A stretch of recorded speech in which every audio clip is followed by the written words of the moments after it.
पालघर जिल्ह्यातील जव्हार तालुक्यातील आकरे, पिंपळशेत, चांभारशेत आणि तिलोंडा या ग्रामपंचायतींमध्ये गेल्या 7 दिवसांपासून वीज पुरवठा पूर्णपणे खंडित आहे.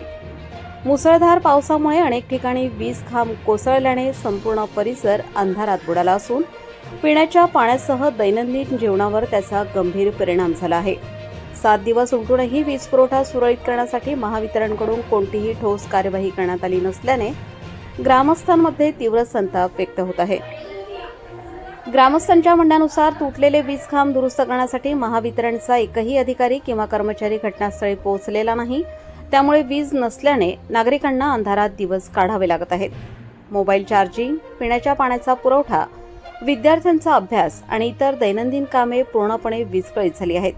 प्रशासन आणि महावितरणाकडून कोणताही प्रतिसाद मिळत नसल्याने अखेर गावातील युवकांनीच पुढाकार घेतलाय. वीज पुरवठा पूर्ववत करण्यासाठी त्यांनी स्वतः दुरुस्तीच्या कामाला सुरुवात केली.